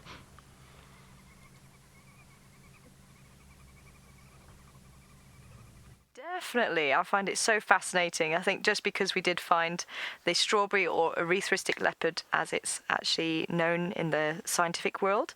The other thing I wanted to mention about the black leopard is actually in the Malaysian peninsula. A black leopard is a lot more common than the yellow or the normal coloured leopard. So it's believed that they went through, the population actually got isolated and went through this little bottleneck. So somewhere in the line, there was a few black leopards that popped out because of the genetics we've just spoken about. So some of them may have carried this black gene and somehow brought about the cubs. And it seems like because there's jungle there's obviously a lot of shadow and shade. So those cubs may have actually fared better because of them being black. And over the years, they've actually done better than the lighter coloured leopards. So they seem to be a lot more prominent in that area. And as you move further west, so obviously Malaysia being right on the eastern side of Asia, so as you move further west into India and then obviously into Africa, the black leopard is obviously, it becomes less and less, and it becomes obviously a lot more arid. So just like we've been seeing with the drone footage, how dry it is, a black leopard stick out like a sore thumb. So it wouldn't do that well. So, missed who that was from, but there was a question coming through about Alison. Hi, Alison. Asking if black leopards, black jaguars are the same thing as panthers. And yes, they are. You can use panther for a black leopard or a black jaguar. And I think you can also use it for a mountain lion, otherwise known as a cougar as well, or puma. I have heard them being called panthers. So that cat has 4 different names. So yeah, so really fascinating stuff. And as I say, the jungle sort of working to the advantage of the black leopard. But as I say here, not so much. So I'm wondering if the strawberry leopard could be having the same thing. Maybe the lighter colours are obviously sort of more beneficial in this drier habitat. So it'd be interesting to see if that is a possibility, why we're seeing a number of strawberry leopards or erythristic leopards in my old study area. So yes, I think we're going to try and show you a clip. Now, for the new viewers and for the old ones, I thought we'd go down memory lane and introduce you to Karula, because I think a lot of the new viewers haven't seen her.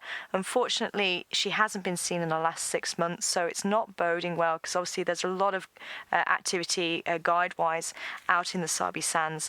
So someone should have seen her. Even when her mother Safari was around, she would stick fairly close to a lodge. She only had one eye. She had this sort of strange looking bulging blue eye, but she still fared until 19 years old, but she was still being seen quite regularly, and then all of a sudden she stopped being seen. So it's very difficult to actually know exactly what happens to these cats. Obviously we see them a snapshot of their life, so we can't just walk out into the bush and stumble across them, even when they're alive. So it's even more difficult if they have perished. So unfortunately it does sound like I mean, maybe she survived, maybe she will pop up somewhere. It has happened with other leopards, but as I say, it's not sounding great for her, but obviously she's left behind an amazing legacy, and it's been fantastic to catch up with them. So I thought maybe let's meet her, for those of you who have never met her, to join on one of the drives that was just absolutely incredible. And we actually wrote a paper about this particular drive and one that Sebastian actually took. So we might have a chance to see that clip as well, because we're seeing some of those interactions with members of the family even now. So I thought it'd be quite interesting for the new viewers to maybe see it. So if we can cue the clip, hopefully you'll be able to see.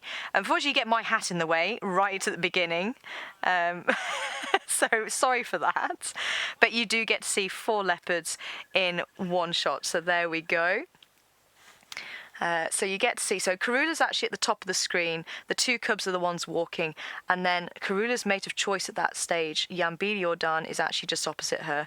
Unfortunately, the footage is obviously not the quality that it is nowadays, and that is obviously one of the big improvements that we've had. But there's Karula, and obviously sort of trying to entice Yambili Ordan to partake in possibly mating, but yes, quite amazing. So you can't quite see the wow across her forehead, but Yambili Ordan has the ring of spots around his eye, and Induna actually does have that ring of spots. Or I'm not sure if Induna's still around. I haven't heard his name, but I think he got the ring of spots above his height from his father. But there you go. Yeah, you might be able to work out the heart above the eyes on Yambili Ordan, and that's Yambili is supposed to mean heart. That's where he got his name from, and he came from the Jordan Dam. So that is who we believe the father is of the second set of cubs and the third set of cubs.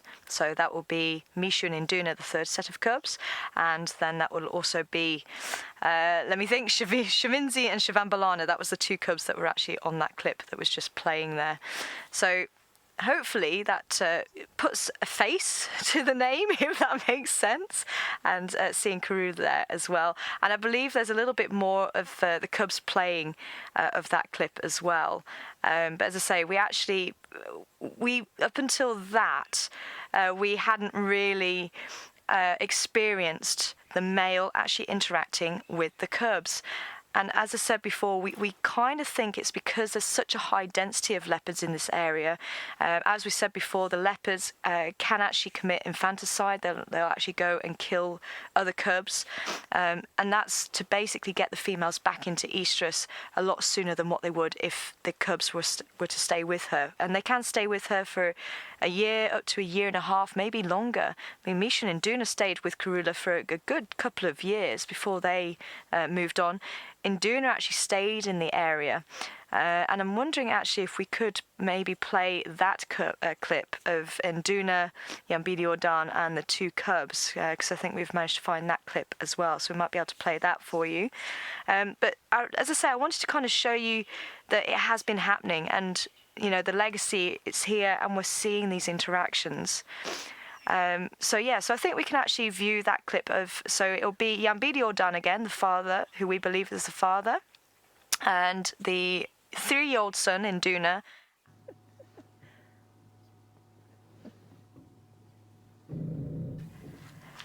Oh, this is the two cubs playing, sorry. This is Shavinzi and Shivambalana actually playing in the tree. So that was just following on from the other clip. Oh.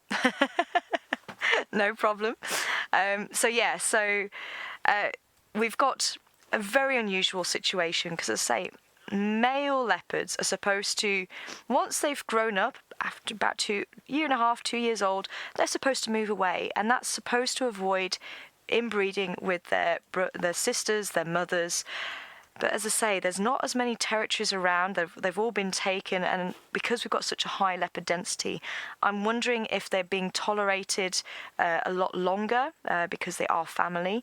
And as I say, even by the fathers, who we believe are the fathers, maybe the males believe they're their father, and that's possibly why we're having this tolerance of the younger males. So I think we do have the right clip this time. So we'll see if we can actually see that. And the opening clip should be the male. That's it. So we've got Yambili Ordan, the father, on the right of the clip, and we've got Induna, the 3-year-old son, on the left. And you can see how close they are.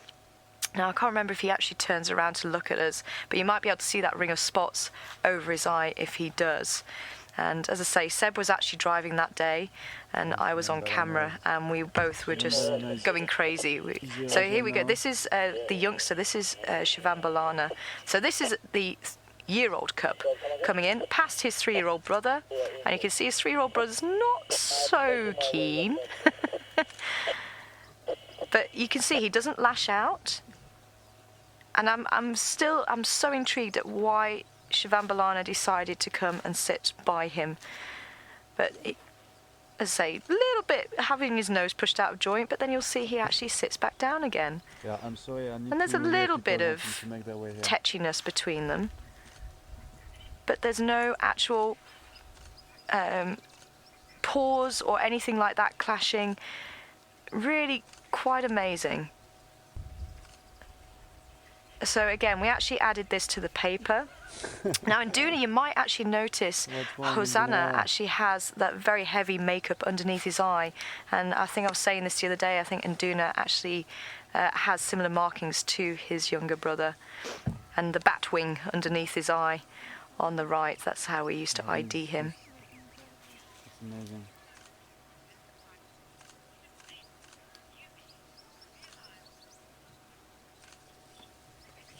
Hi Vicky, a new viewer, also saying, realising how special these multi-leopard sightings actually are. And it really is. As I say, leopards are thought to be solitary, but we're proving that wrong. And as I say, you can see they actually settle down together. There's no more aggression from them. So yeah, really some bizarre behaviour, and that's why we thought, you know what, we need to get it out there. Sightings as well, because as I say, it's not normal leopard behavior. If you read the books, like as well, I keep saying, these leopards don't read the books. No animal reads the books. They do what they want to do. And the problem is, obviously, we've had a few tears. Yeah, there are a few tears from a few people. And as I say, it is very sad, but I still think absolutely amazing that we've got such a wonderful legacy to be following. And as I say, we are seeing these interactions, and that's why to actually share this with people and maybe change what is known about the leopards. And as I say, you guys are actually on this journey with us. This is what I really love about Safari Live and what we do. We are changing what is known about these animals by showing it live. You know, we're not cutting, we're not editing. It is all there as it's like I keep saying, as it's unfolding, because that for me is something so special, because you really get to understand why an animal has done something. When it's edited and it's clipped, you might not get what happened before, what happened afterwards. You're just seeing the bit in the middle. And seeing the bits either side are very, very important. And as I say, we've actually had multiple leopard sightings recently, I believe. I think there's been the kill with, I think, Tandy, Tamba and Hosanna actually on the same kill together. And again, Hosanna is the fifth cub of Karula. Tandy is the first cub, so I think they obviously have met. We've seen them together, but maybe even previous to that, they might have met with Karula. You never know. And obviously, Tamba interacting with Hosanna as well, so knowing each other. They are cousins, so perhaps there's that familiar smell amongst the family group. Who knows? But because this is so new, it's still literally at the cutting edge of science. Really quite amazing. So I think we're going to cut back to Tristan and see how Shadow, I think, possibly is... Oh, we're going to the drone. Sorry, we have the drone. So I think Connor really enjoying himself with the drone this afternoon. So I think we're going to cut to the drone and see. There's the mast. So that is what is broadcasting this live feed from the African bush to you right now. And there is the herd of elephants we've actually caught up with again. So making their way, just trying to orientate myself. So that's just at the back of the quarantine area. I wonder if they're going to come up towards the tent. That would be quite something, having the elephants around the tent. Now, I'm just hoping we don't have any elephant bones here, because there is an interesting story of elephants going up to the Olifants camp in Kruger, and there used to be 2 ivory tusks on the gates, and the elephants kept nicking off with them. So they had to replace them. Oh, there's 2 youngsters playing just under the bush.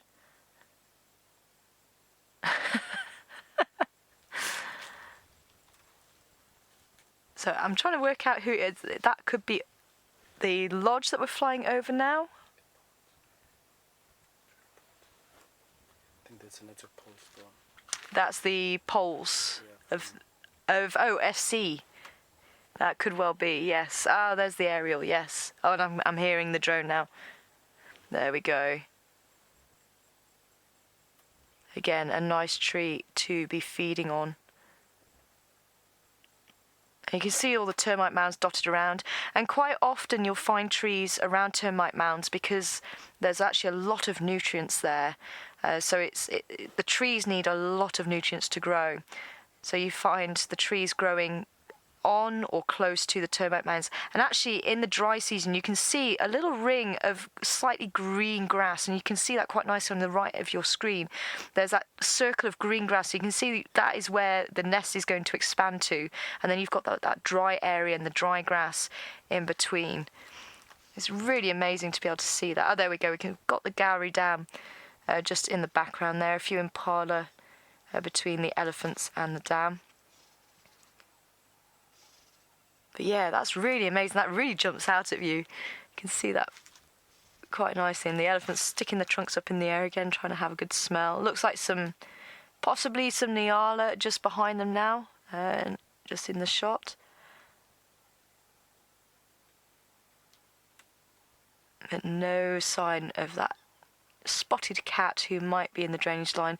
We've seen the edge of the dam, of the lodge, sorry. Vulture Lodge on the left of your screen there.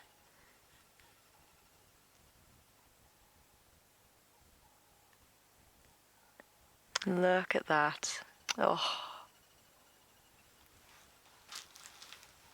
This is so special. I'm so glad we've got this drone as part of Safari Live now, with Commander Connor at the helm. And starting to have that beautiful golden glow as the sun starts setting over the African bush this afternoon. The temperature's actually got to a nice, pleasant temperature now.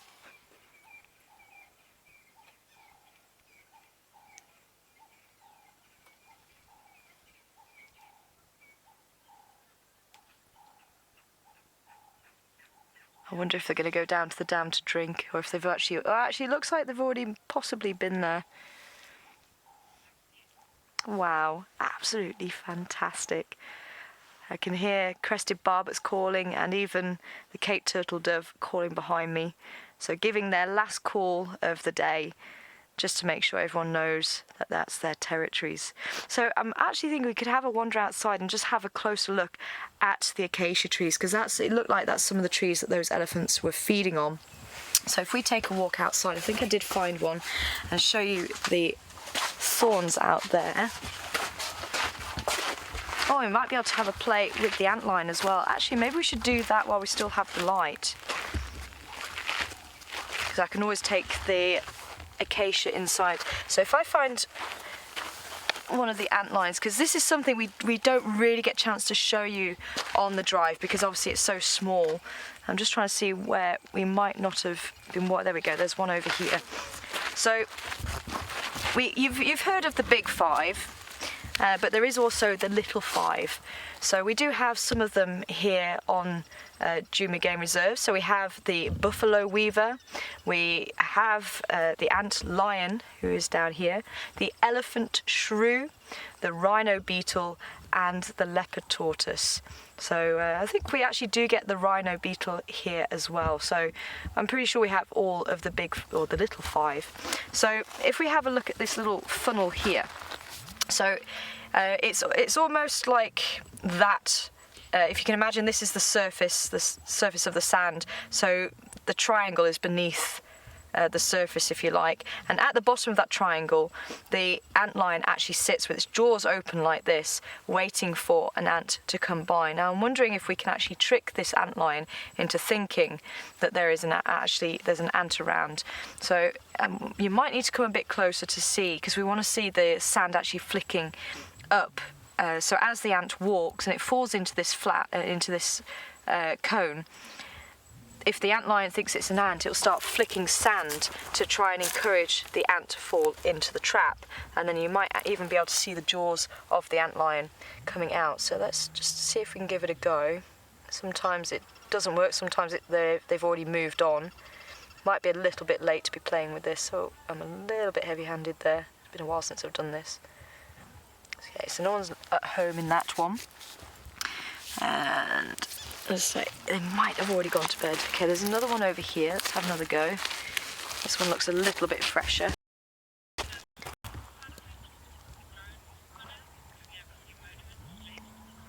Oh, nope, I think he's gone to bed as well. So while I try and find another ant lion that's active, I think Connor has got the sunset on the drone. So I think let's have a look at that. Amazing.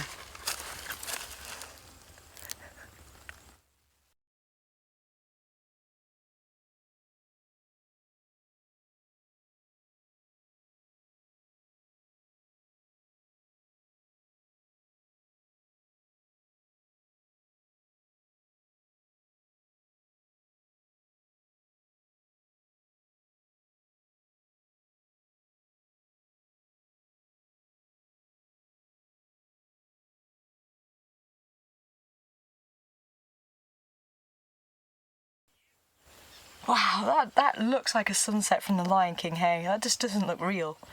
Absolutely incredible. Sure. Okay, so let's go out again. And as I say, I think I might have to give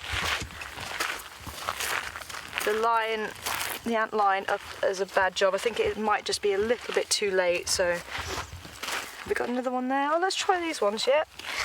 See if anybody is at home. So you have to definitely. No. Let's say I might just be doing it a little bit late in the day. Didn't think of that. Because say you can see the sand just being flicked up. Nope.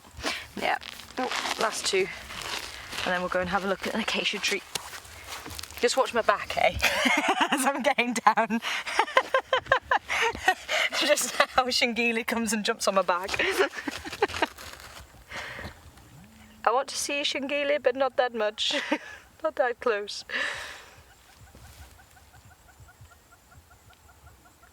Nope, nope. So, something to do in the morning, perhaps. Okay, so let's have a look. I did find, there we go. You hear the babblers.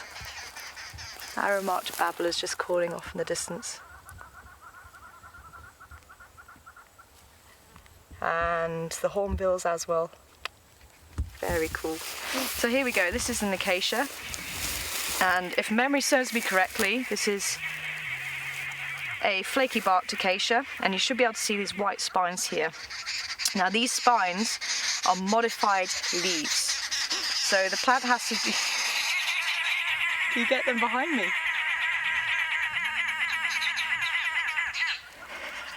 All displaying, there's actually another family just behind us here.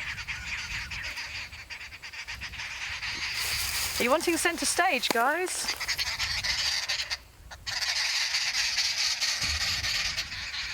They're not happy.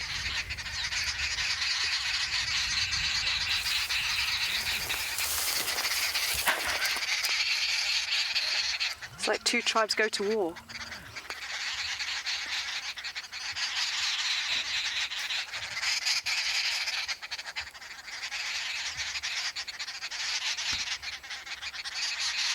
This is exactly why they're called babblers, because of the babble that they make.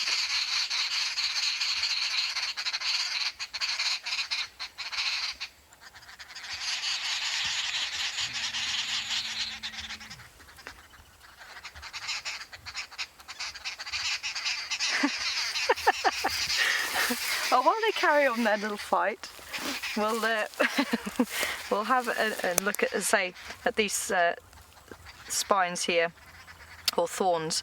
So I'm just trying to remember which way around it is. I'm a little bit etchy on that one. But as I say, modified leaves. So the plant has to decide, do I protect myself or do I make food? Because with the leaves, they contain chlorophyll, which can then, using sunlight,